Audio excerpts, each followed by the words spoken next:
말씀 톡톡. 주의 말씀 의지하여 믿음으로 그물 던져 믿는 자에게 능치 못함 없네. 제9장. 예수께서 12제자를 불러 모으사 모든 귀신을 제어하며 병을 고치는 능력과 권위를 주시고 하나님의 나라를 전파하며 앓는 자를 고치게 하려고 내보내시며 이르시되, 여행을 위하여 아무것도 가지지 말라. 지팡이나 배낭이나 양식이나 돈이나 두벌 옷을 가지지 말며 어느 집에 들어가든지 거기서 머물다가 거기서 떠나라.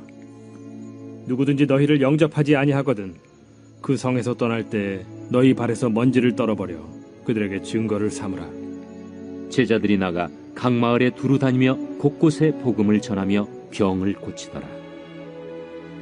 분봉왕 헤롯이 이 모든 일을 듣고 심히 당황하니 이는 어떤 사람은 요한이 죽은 자 가운데서 살아났다고도 하며 어떤 사람은 엘리야가 나타났다고도 하며 어떤 사람은 옛 선지자 한 사람이 다시 살아났다고도 함이라. 요한은 내가 목을 베었거늘 이제 이런 일이 들리니 이 사람이 누군가? 하며 그를 보고자 하더라. 사도들이 돌아와 자기들이 행한 모든 것을 예수께 여쭈니 데려시고 따로 베세다라는 고을로 떠나가셨으나 무리가 알고 따라왔거늘 예수께서 그들을 영접하사 하나님 나라의 일을 이야기하시며 병 고칠 자들은 고치시더라. 날이 저물어 가매 12사도가 나아와 여짜오되, 우리를 보내어 두루 마을과 촌으로 가서 유하며 먹을 것을 얻게 하소서. 우리가 있는 여기는 빈 들이니이다. 너희가 먹을 것을 주라.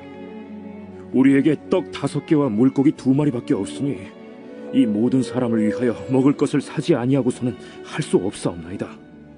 이는 남자가 한 5,000명 되밀어라. 때를 지어 한 50명씩 앉히라. 제자들이 이렇게 하여 다 앉힌 후 예수께서 떡 5개와 물고기 2마리를 가지사 하늘을 우러러 축사하시고 떼어 제자들에게 주어 무리에게 나누어 주게 하시니 먹고 다 배불렀더라. 그 남은 조각을 12바구니에 거두니라. 예수께서 따로 기도하실 때 제자들이 주와 함께 있더니 물어 이르시되, 무리가 나를 누구라고 하느냐? 세례 요한이라 하고 더러는 엘리야라 더러는 옛 선지자 중에 한 사람이 살아났다 하나이다. 너희는 나를 누구라 하느냐? 베드로가 대답하여 이르되, 하나님의 그리스도시니이다. 하니 경고하사 이 말을 아무에게도 이르지 말라 명하시고 이르시되, 인자가 많은 고난을 받고 장로들과 대제사장들과 서기관들에게 버림받아 죽임을 당하고 제3일에 살아나야 하리라. 아무든지 나를 따라오려거든 자기를 부인하고 날마다 제 십자가를 지고 나를 따를 것이니라. 누구든지 제 목숨을 구원하고자 하면 잃을 것이요 누구든지 나를 위하여 제 목숨을 잃으면 구원하리라. 사람이 만일 온 천하를 얻고도 자기를 잃든지 빼앗기든지 하면 무엇이 유익하리요?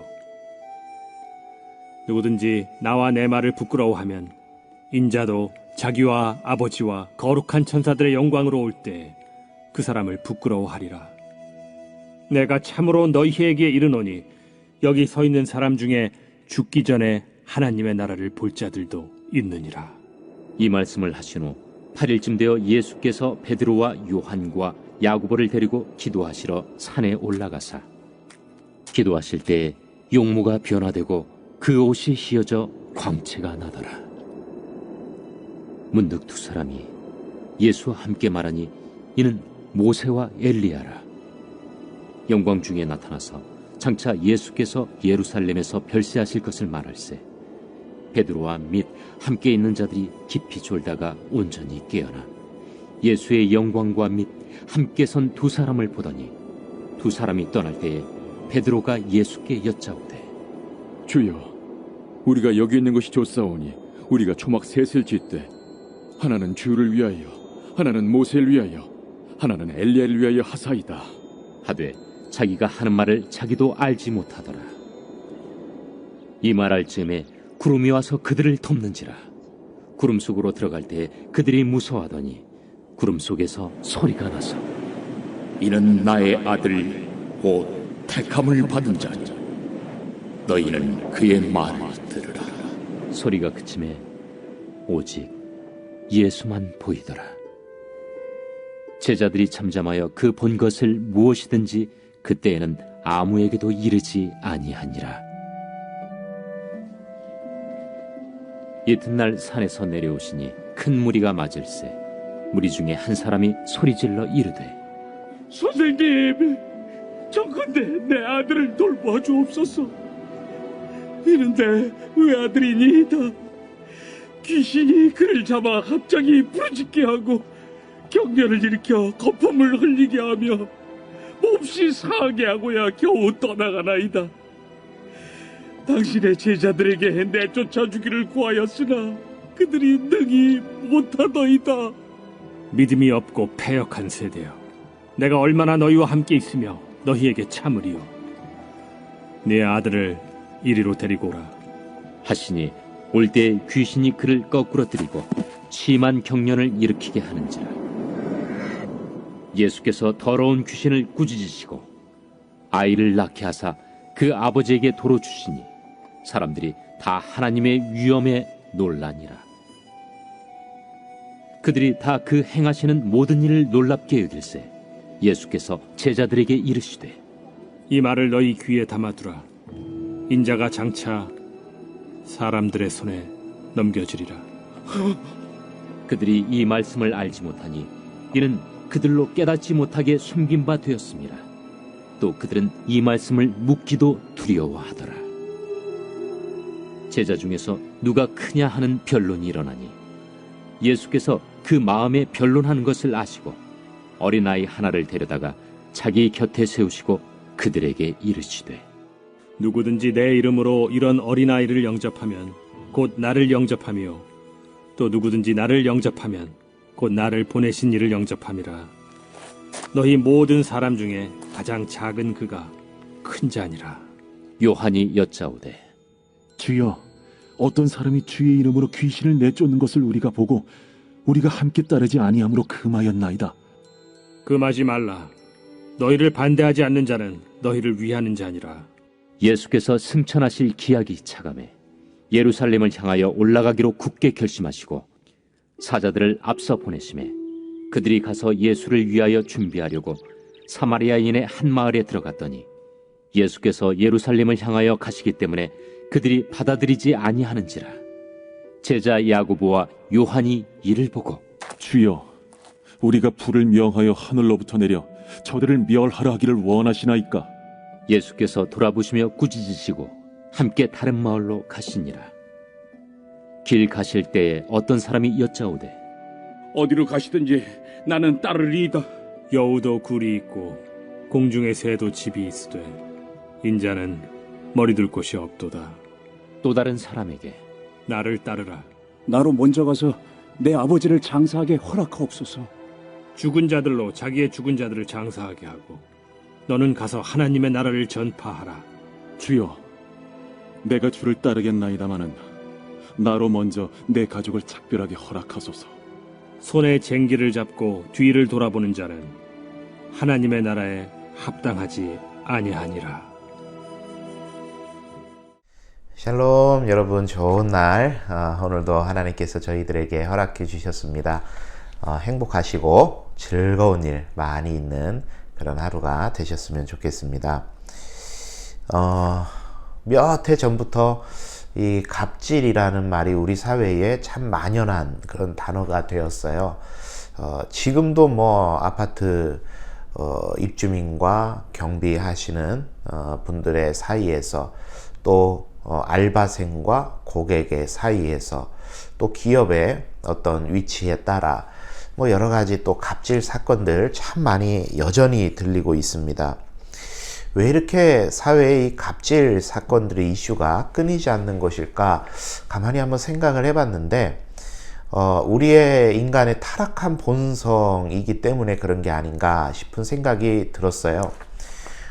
왜냐하면 아담과 하와가 하나님으로부터 범죄하고 멀어질 때의 일이 하나님처럼 되고자 하는 욕심이었죠. 너희가 이걸 먹으면 하나님처럼 될 거야. 눈이 밝아질 거야. 바벨탑 사건도 그랬죠. 하늘까지 닿아보자. 하나님께 한번 닿아보자. 하나님과 겨뤄보자 하는 인간의 그런 타락한 본성이 있었던 것이죠.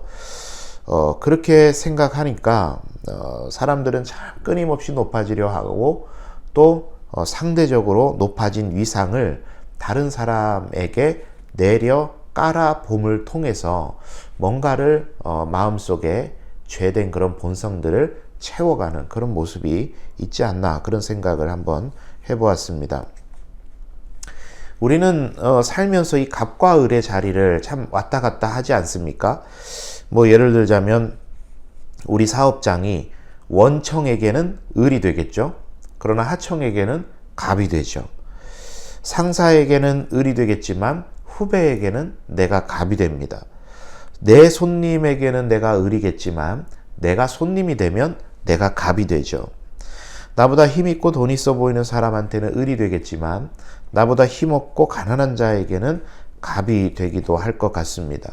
수시로 우리의 삶의 위치에 따라, 자리에 따라서 갑과 을을 왔다 갔다 하죠. 그런데 이렇게 바라보는 시각조차, 갑과 을이 있다 이렇게 바라보는 시각조차 이 타락한 본성이겠다 싶습니다. 우리는 항상 살아가면서 그렇게 생각해야 되는 거죠. 위치에 따라서 갑이고 을이고가 아니라 너나 나나 우리 모두는 다 하나님의 존귀하신 형상으로 지음받은 하나님의 사랑하는 사람이다. 그렇게 바라보는 시각이 그리스도인들의 시각이어야 될 겁니다. 오늘 본문에 예수님께서 변화산 사건을 이제 경험을 하시게 됩니다. 이 베드로는 영광스러운 모습으로 변화되신 예수님을 보면서 여기에 초막 셋을 짓고 우리가 여기서 영원히 쭉 살았으면 좋겠다. 그런 이야기까지 했습니다. 너무나도 영광스러운 하나님의 권세로 충만한 그런 이제 경험을 예수님이나 제자들이 했던 것이죠. 예수님이라는 분이 어떤 분이신가, 자아 정체성이 분명하게 드러나는 그런 경험이었던 거죠. 그러니까 뭐 이를테면 이런 구도로 생각을 해본다면 예수님께서 갑 중의 갑이신 만왕의 왕이심이 드러나는 순간이 이 장면인 겁니다. 자, 그런데 예수님께서 그러한 영광스러운 경험을 하시고 하신 일이 뭐냐면 막바로 일상, 그러니까 우리 민심이 들끓는 고통 가운데 허덕이고 있는 민생을 향해서 예수님 내려오십니다. 귀신을 꾸짖으시고 그 아들을 자유케 하시는 그런 일들을 예수님은 하셨던 거죠. 예수님의 모습이 바로 이런 것입니다. 갑의 자리에 있으신 것이 아니라 철저하게 을이 되셔서 사람들을 섬기시고 사랑하셨던 그런 모습인 거죠. 자, 그런데 이제 우리들의 한계적인 모습을 보여주시는데 46절 이후에 보면 제자들이 누가 크냐 이거를 가지고 이제 이 다툼을 벌이게 되는 거죠. 예수님은 그렇게 높은 자리에서 그 자리를 박차고 아래로 내려오셨는데 여전히 제자들의 관심은 누가 크냐, 누가 갑이냐, 누가 위냐, 누가 영향력이 더 크냐, 그걸 가지고 싸우는 겁니다. 어쩌면 우리들의 모습 여러분 아니겠어요? 우리가 이 세상에 살아갈 때 마땅히 가져야 되는 삶의 자세가 바로 예수님의 삶의 자세가 아닐까 싶습니다. 높아지려고 하지 않기, 높아지려 하지 않기. 이것은 실제로 높은 자리를 거부하라는 그런 이야기가 아니에요. 내가 말단 직원으로 회사에 들어갔으면 열심히 노력해서 사장이 되기 위해 노력해야 되죠. 내가 가진 재산이 많이 없으면 열심히 일해서 재산을 늘려가는 게 당연한 겁니다. 그러한 것을 하지 말자는 것이 아니라 우리 삶의 기본적인 자세가 이래야 되겠다 싶은 것이죠. 있을 때나 없을 때나, 가졌을 때나 못 가졌을 때나, 사장일 때나 말단 직원일 때나 언제나 섬김과 겸손과 온유와 그런 공손한 모습으로 살아가는 것, 그것이 예수님께서 우리들에게 말씀해 주신 삶의 방식이고 오늘 우리가 취해야 되는 삶의 모습 아닐까 싶습니다. 그래서 예수님 마지막에 이제 꺼내시는 카드가 어린아이 하나를 불려다 놓고 이야기하시는 거죠. 이 어린아이와 같지 않으면 결단코 천국에 들어갈 수 없다. 당시에 율법적으로 아무런 권리도 없고 당시 2등 시민이었던 아이, 그 아이를 세우시고 예수님과 동일시 하신 겁니다. 그리고 많은 제자들이 가졌던 크고 작음에 대한 고정관념을 산산이 부셔버리셨던 것이죠. 여러분, 오늘 하루 여러분의 삶을 미리 한번 앞서 가보시기를 바랍니다. 오늘 만나는 사람들과 여러 가지 당하는 사건들과 일들 속에서 갑이 되려 하지 않고 섬김의 자리에 서기, 높아지려 하지 않고 겸손한 모습으로 서기, 그렇게 살아가신다면 우리 삶의 모습을 통해서 믿지 않는 많은 이들이 하나님을 보게 되지 않겠습니까? 오늘 하루도 겸손함과 낮아짐과 또한 무엇보다 교만하지 않은 그런 모습을 통해서 하나님 기뻐하시는 삶을 만들어 가시는 여러분이 되셨으면 좋겠습니다. 여러분, 오늘 하루 주님께 부탁드립니다. 좋은 하루 되시고 내일 또 뵙겠습니다.